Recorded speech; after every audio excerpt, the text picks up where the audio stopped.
বিসমিল্লাহির রহমানির রহিম। আল্লাহ তাআলার সন্তুষ্টি কে না চায়? প্রত্যেক মুমিন নরনারী আল্লাহ তাআলার সন্তুষ্টি অর্জন করতে চায়। পাপী বা নেককার সবারই আল্লাহর সন্তুষ্টি চাই। আজ সংক্ষিপ্ত আকারে আল্লাহ তাআলার সন্তুষ্টি অর্জনের কিছু পথের কথা বলবো।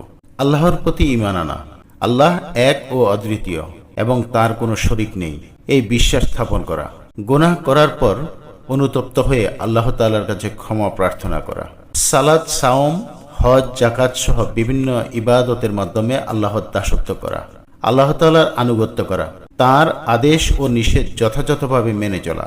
মানুষের প্রতি দয়া করা, অন্যের প্রতি সহানুভূতি ও সহমর্মিতা দেখানো। সৎ কাজ করা, সমাজের শান্তি ও কল্যাণের জন্য কাজ করা। আল্লাহর নেয়ামতের শুকরিয়া আদায় করা, তার দেওয়া অনুগ্রহের জন্য কৃতজ্ঞ থাকা। শিরক ও বিদআত থেকে দূরে থাকা, আল্লাহর সাথে কাউকে শরিক না করা এবং নতুন